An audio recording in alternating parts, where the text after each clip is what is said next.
This is the Mobile Home Park Lawyer Podcast with Ferd. If you're looking to generate wealth and passive income in the lucrative world of mobile home parks, you're in the right place. You'll discover solutions to the common legal and operational pitfalls and how to optimize parks to maximize income.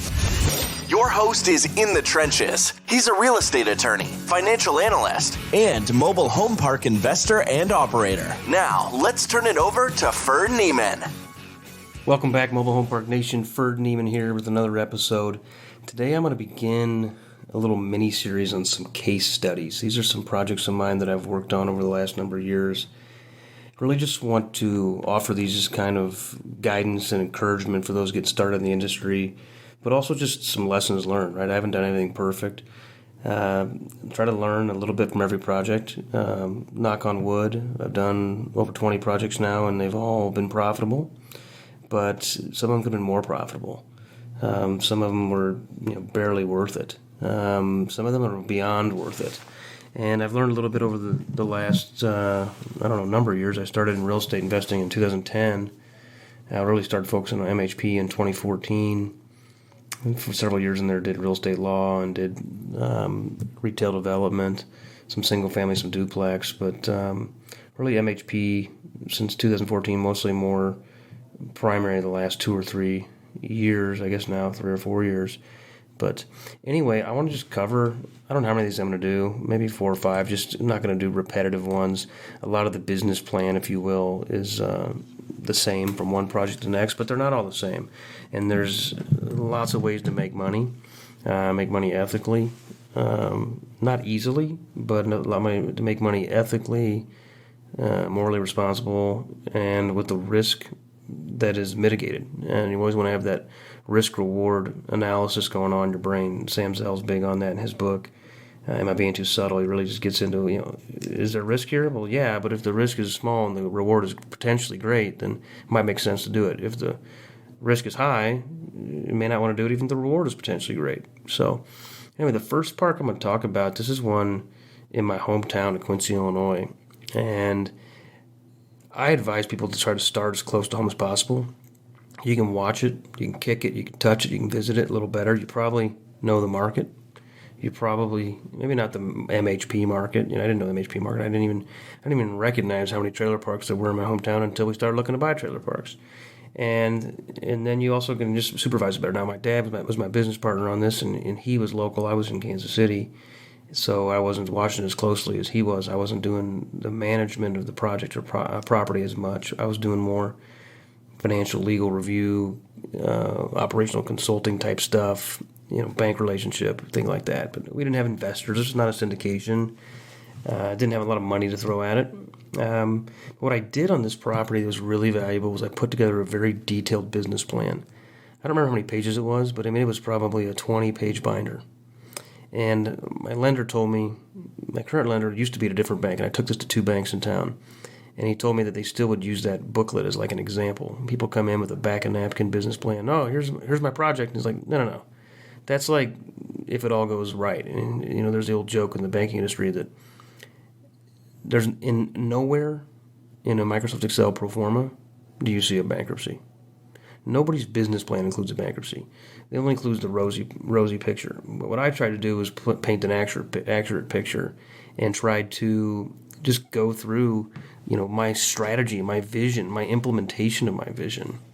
And that business plan included, in the docket, included my resume, included my written business plan, included my dad and my background and bio, included our tax returns, our personal financial statements, stuff on the park, our day one budget, our CapEx budget, our implementation to increase occupancy and increase rents and increase value, our resources that we were going to use, strategy-wise, and vendor list. We had market research like rent comps.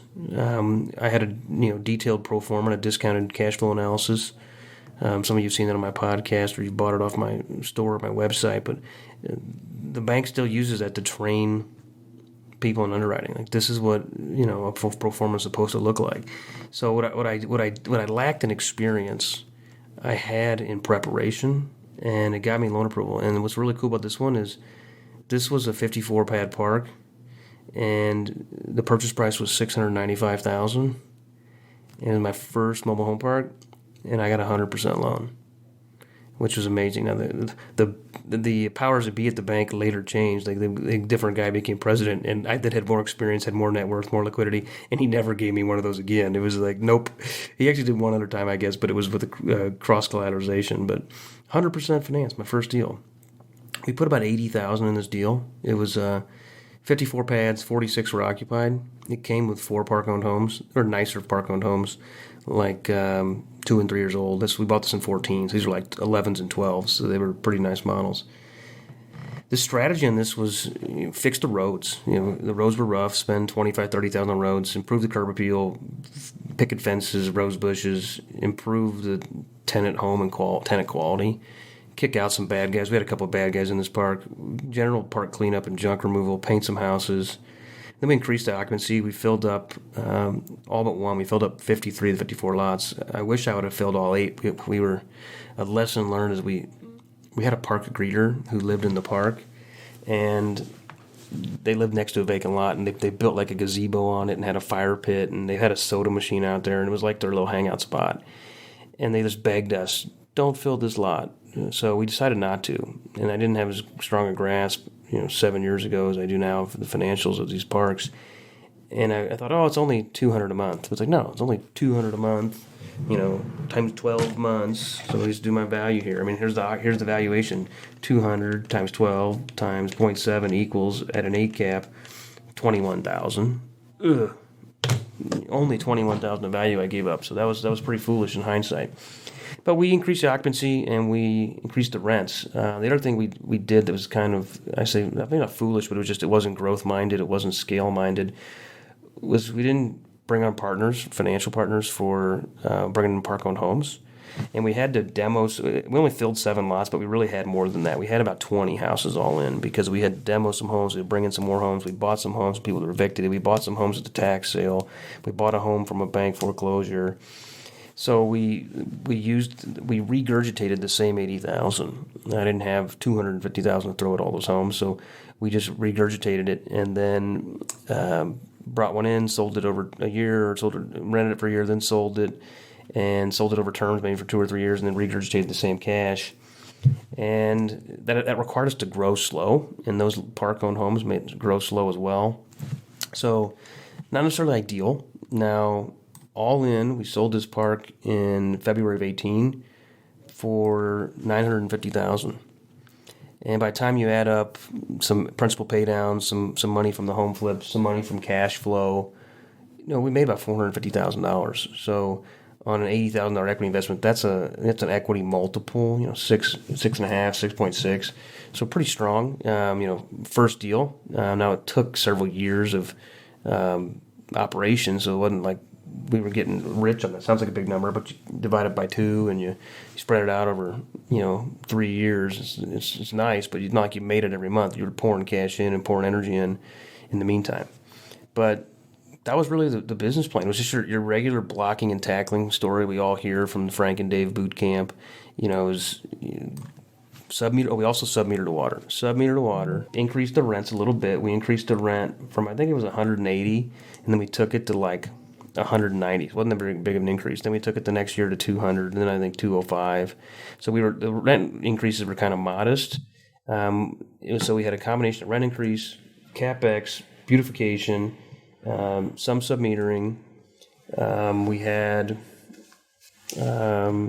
just a little, better operations from a local operator, and all in, we made, several $100,000. So a pretty good deal. Nothing too sexy or earth-shattering on that, but that was our first park, and it got us going. That put some hay in the barn, as you will, and gave us a taste for it. And we'd already had a couple others going by then. We actually owned 3 at the time we sold it, and since sold all 3 of those right about the same time, actually. But that was the one that, we executed the business plan. It also had a small 2-acre parcel with it that we didn't need, so we sold that parcel off, made like $15,000. And had to, fight with the seller on some surveys, some easement issues, road access. So it didn't have no hair on it by any means.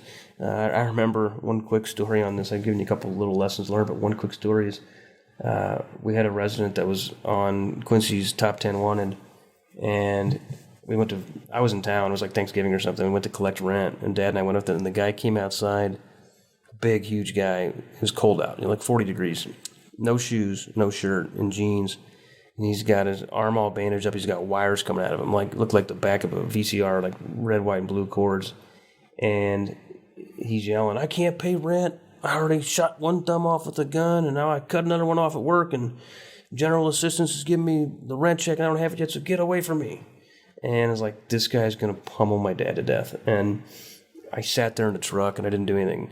And he was out there, and he just kept his distance, 8 or 10 feet away, and he got back in. He looks at me, he's like, where was my backup? And I was just like, Dad, if I'd have gone out there, this would have caused a confrontation, and the guy had killed both of us with a torque wrench. So I decided to just leave you on your own. He's like, well, thanks a lot. I go, that way, if he would have killed you, I could have at least called the police.